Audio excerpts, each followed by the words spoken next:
right, the Brian Norman Jr. / senior Jaron Boots Ennis situation. Yes, I've been paying attention to it and what's been going on.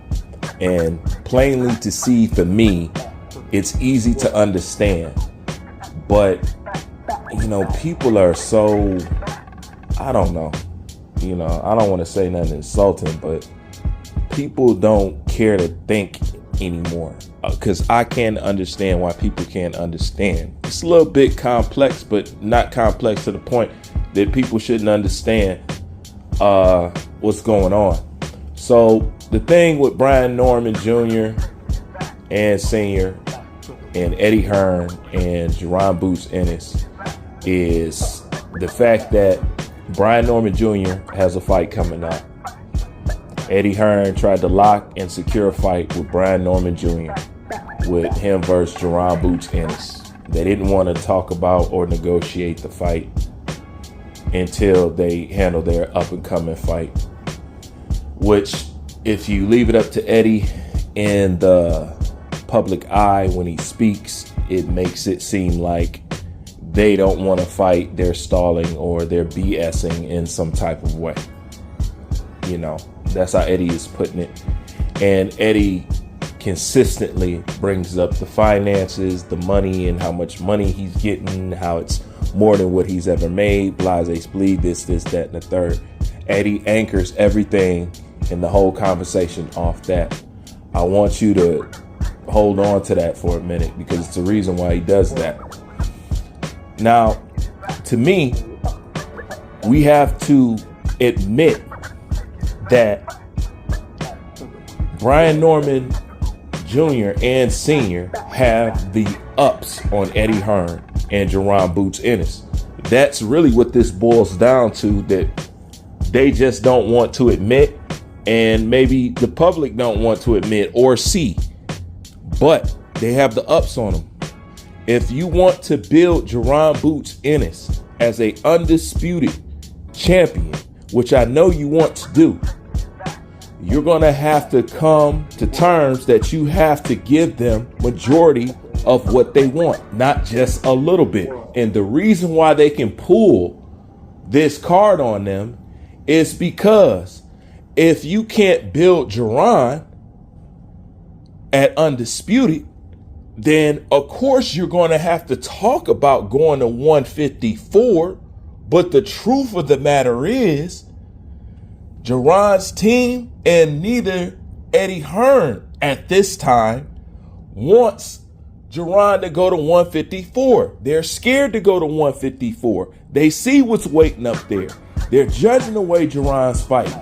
Everybody sees the holes now. Everybody's a little confident that, not that they have to match Jaron Boots Ennis' caliber, but with his holes, you can catch him and change the whole game for yourself. That's what everybody else sees.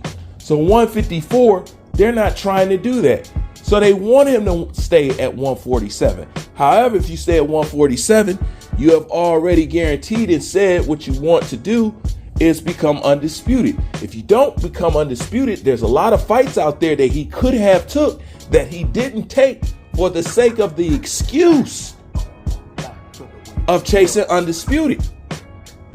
So you can't keep bouncing around all over the place when up it's too hot here, let's run back over here.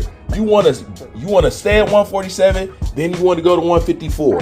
Then you talk about not going to 154. Now you're talking going back and staying back at 157 and then re-pursuing undisputed. You can't be going all everywhere. And since they know that, if you want to build him, you have to come see them. Okay? But I know what you're saying. Well, what does that have to do with not negotiating the fight and all that? When you actually look at it, it's nothing wrong with what they're doing. If you can admit that they have the ups on them, there's nothing wrong with what they're doing. And so what if they want to negotiate after they take their next fight? What does it matter? Who cares? That doesn't stop anything, because to me, it makes total sense. You know, coming from where they're coming from, you want to gain as much position of power that you can in a situation.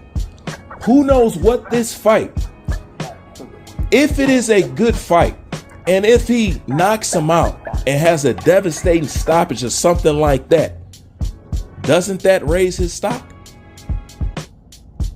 Yes or no? If he go out there and have a stellar performance against his, whatever the Korean guy name is, Asian, Chinese, Japanese, I don't know. But if he go out there and he knocks him clean out and gets a highlight and starts a highlight reel, doesn't that raise his stock? Now when he comes back and negotiate, don't they have a little bit more power? Wouldn't it? I mean, that's how the game works. So I understand that. And that they're trying to get the most out of the situation because this is the most that they're going to have. And they have to do that because they're not coming from a position, a place of power. You know what I'm saying? Get something rolling on your side. You know, maybe other fighters, they can negotiate before, you know, other fights because their name and what they've been doing in boxing is already popping.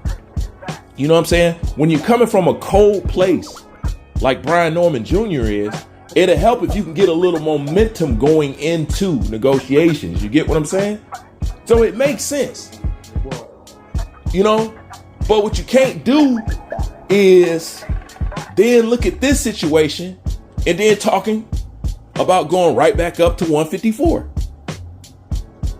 You can't do that because we just ran through this. Okay? You've had to know when you talk about going to 154 and now you talk about not going to 154 and staying at 147. How did you not know what you were facing after you recommitted to the whole undisputed scenario? You knew that these problems were laying there. This is why people suggested to go to 54 in the first place. But then when it's called out, Jaron's like, no, I said I would think about going to one. I didn't say I would go. Then it's that. So if it's that, then you're going to have to give in to them because they have the position of power due to the fact everybody know what your plan is with Jaron. And y'all scared to go to 154. So therefore, if you wasn't ever going to give up the money, then stop playing and go to 154 like y'all said y'all was going to do in the first place. Don't that make sense? So that's where this situation lies. And to me, it ain't really hard to figure out. You know, if they're going to go into negotiations.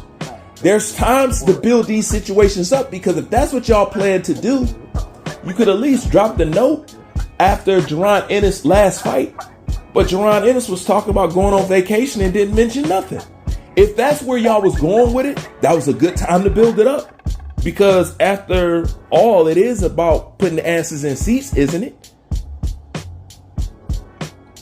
So the same way y'all can try to make it look funny that he didn't want to negotiate until after the fight, you can make it look funny that Jaron didn't say anything after his fight. Fair game? So it is what it is. But first and foremost, people have to admit Brian Norman Sr. and Jr., they got the ups on Jaron and his team in this situation. You're going to have to give in maybe a little bit more than what you thought you was going to have to do, because at the end of the day, you only stopping Jaron up. And if he's not going to do that and you go ahead and push him up to 154 where you know you don't want him, then you're going to have your product beat. So you might as well just come up out of the money. And back to Eddie Hearn, that's why he always brings up the money. That's why he always lead with the money. He's getting more. Because it's the money. That's really what it is. Just come up off of it. If you want to build him, if you think he's worth investing in, then invest in him. But Jaron already getting 3.2 something guaranteed. Guaranteed. Eddie, that's your fault. That's your fault. They didn't spend a lot of money on Jaron and ain't seen none of it back yet. That's really what this whole shit is about. I've been saying it for a while. Eddie has spent a lot of money on Jaron and they ain't seen none of it back yet. And don't know how they gonna get it. But that's the problem. Y'all built them up off Terrence Crawford. Now they want Terrence Crawford feet type stuff. And it's like he had a standstill. He get hot and he had a standstill. He got a bad performance. He go back cold. Now we back dwindling again. I mean, to me, the situation is easy to understand. It ain't nothing wrong with them wanting to negotiate after that because they want as much power as possible. They already got a powerful position because they understand they stand between Jaron Boots Ennis and his quest for undisputed. And if Eddie Hearn believes in him like he does, and as much as he does, and really wants to build him and really sees him as a star, they're going to give him what they want. And that's how they see it. And for the most part, they right. But Eddie's trying to hold out. But you can hold out and then have him jump up to 154 and then, have him crash out up there. Then what good is he going to be after that? Especially coming off repairing, people questioning him off those Kukashan performances and everything else. So that's how I look at it. And Eddie got to come see him. And that's just how it is. We could be like, oh, well, you this or you that. Think about it. They're never going to have this type of position in boxing again. Can't blame them for playing their cards to the limit. That's what they're supposed to do. And if you ask me, they done right. Because I guarantee if it was you, if you were senior, a lot of y'all be doing the same thing. You probably just don't know it. Anyways, like, comment, subscribe. Bruce Van, I'm out.